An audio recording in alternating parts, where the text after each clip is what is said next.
Berjumpa lagi dengan mata pelajaran kimia farmasi, masih dengan saya Bu Devi. Nah, hari ini kita akan membahas mengenai analisis kuantitatif. Sebelum kita memulai pembelajaran kita hari ini, alangkah lebih baiknya kalau kita berdoa terlebih dahulu sesuai dengan agama dan kepercayaan kita masing-masing. Masih dalam suasana pandemi, alangkah lebih baiknya kalau kita tetap di rumah aja untuk tidak keluar-keluar rumah. Kalaupun terpaksa harus keluar rumah, jangan lupa untuk tetap menerapkan protokol kesehatan. Tetap gunakan masker dan juga tetap menjaga jarak serta selalu mencuci tangan serta jauhi kerumunan. Sesuai dengan judulnya, hari ini kita akan melanjutkan pembahasan pertemuan sebelumnya. Kita akan membahas mengenai analisis kuantitatif. Jika kemarin kita sudah membahas mengenai analisis kualitatif, baik itu analisis kualitatif mengenai kation dan anion ataupun analisis kualitatif mengenai karbohidrat, lemak, dan protein, hari ini kita akan mulai membahas mengenai analisis kuantitatif. Sebelum melanjutkan pembahasan mengenai analisis kuantitatif secara lebih lanjut, hari ini kita akan membahas dulu mengenai larutan baku. Apakah itu larutan baku? Larutan baku adalah larutan yang sudah diketahui konsentrasinya. Larutan baku ini dibuat dari sejumlah zat tertentu yang ditimbang secara teliti dan dilarutkan dalam volume larutan yang diukur volumenya juga secara teliti. Untuk melakukan analisis kuantitatif, kita memerlukan larutan-larutan dengan kemurnian dan tingkat ketelitian yang sangat tinggi. Larutan baku dibagi menjadi dua macam, yaitu larutan baku primer dan larutan baku sekunder. Apakah perbedaan antara larutan baku primer dan larutan baku sekunder? Larutan baku primer adalah larutan yang konsentrasinya dapat diketahui dengan cara penimbangan seksama. Larutan baku primer harus memenuhi beberapa syarat. Yang pertama, mudah didapat dalam keadaan murni atau dalam keadaan kemurnian yang diketahui. Yang kedua, zat tersebut harus tetap, mudah dikeringkan, dan tidak berkurang beratnya ketika terkena udara.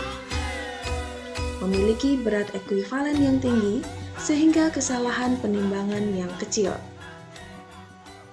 Reaksi dengan zat yang dibakukan harus stoikiometrik. Beberapa larutan yang termasuk larutan baku primer antara lain adalah kalium bikromat, natrium karbonat anhidrat, natrium tetraborat, natrium klorida, asam oksalat, asam benzoat, dan kalsium karbonat. Larutan baku sekunder adalah larutan yang konsentrasinya dapat diketahui dengan cara dibakukan terlebih dahulu dengan larutan baku primer.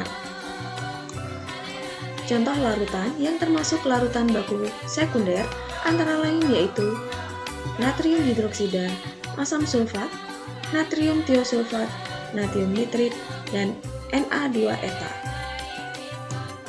Larutan-larutan baku sekunder ini dia tidak dapat menjadi larutan baku primer, biasanya karena dia tidak memiliki salah satu dari syarat. Misalnya, larutan baku NaOH bukan merupakan larutan baku primer karena dapat berinteraksi dengan CO2 dari udara dan membentuk natrium karbonat sehingga dapat menurunkan kadar NaOH. Sebelum digunakan, larutan baku sekunder ini harus dibakukan terlebih dahulu dengan menggunakan larutan baku primer. Dalam video kita kali ini, kita akan belajar untuk membuat larutan baku, baik itu larutan baku primer ataupun larutan baku sekunder. Bagaimana tahapannya? Apa saja alat-alat yang dibutuhkan? Mari kita simak video selengkapnya.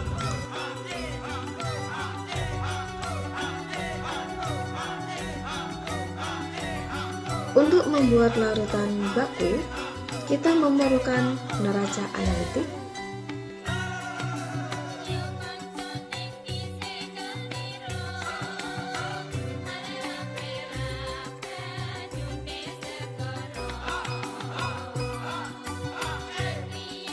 beker gelas atau gelas kimia,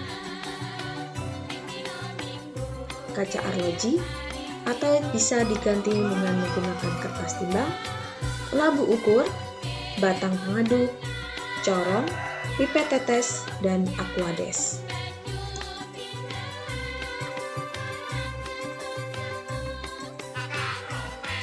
Tahapan yang harus dilakukan pertama yaitu hitung massa zat yang harus dilarutkan. Misal, kita akan membuat larutan NaOH 1 molar sebanyak 100 ml. Jika diketahui ARNA adalah 23, ARO adalah 16, dan ARH adalah 1, maka berapakah kita harus menimbang NaOH? Untuk menghitung massa NaOH yang diperlukan, kita dapat menggunakan rumus M sama dengan N per V, di mana N adalah jumlah mol dan V adalah volume dalam satuan liter. Atau bisa juga ditulis dengan M sama dengan gram dikalikan dengan 1000 dibagi dengan MR dikalikan dengan V, di mana V dalam satuan mililiter. Dengan menjumlahkan AR-nya, kita bisa mendapatkan MR dari NaOH yaitu sebesar 40. Kemudian kita masukkan angka-angkanya sehingga didapatkan massa NaOH yang harus kita timbang adalah sebanyak 4 gram. Langkah selanjutnya adalah penimbang zat sesuai dengan massa hasil perhitungan. Untuk larutan baku, gunakan neraca analitik. Sedangkan neraca non-analitik dapat digunakan untuk membuat larutan biasa.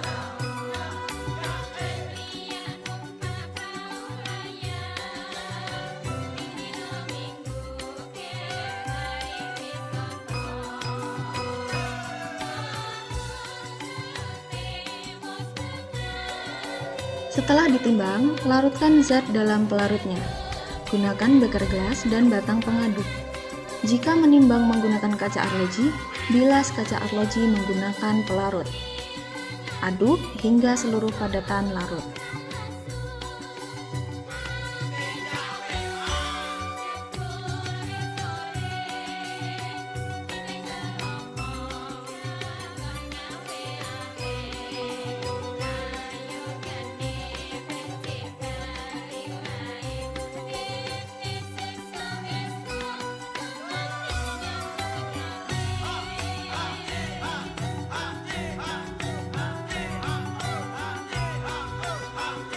Masukkan larutan ke dalam gelas ukur. Gunakan gelas ukur yang sesuai dengan kebutuhan. Gunakan corong dan kertas saring bila perlu.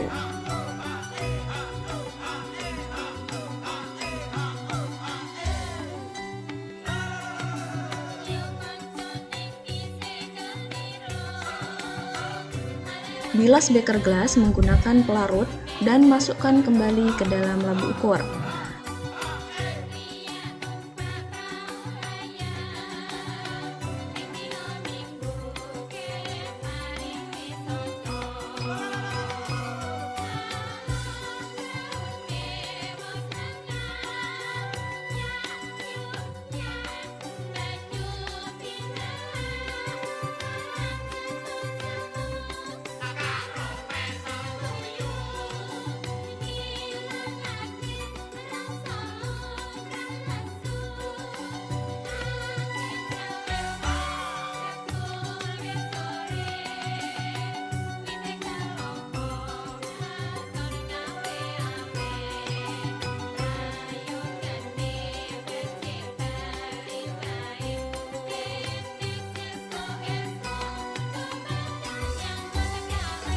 Tambahkan pelarut hingga mendekati garis batas.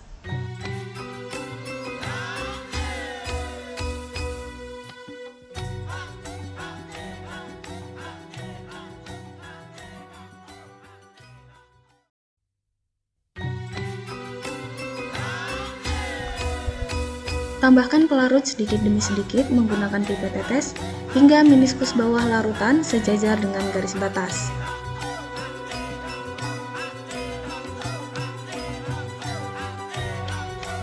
Bersihkan leher labu ukur menggunakan batang pengaduk yang dilapisi kertas saring.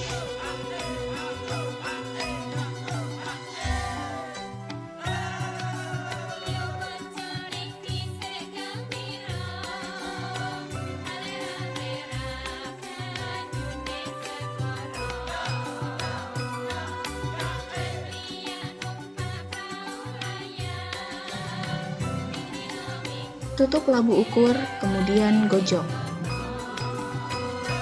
Pindahkan larutan ke dalam botol regen yang sesuai. Misal, untuk larutan NaOH, gunakan botol regen plastik. Terakhir, beri label pada botol.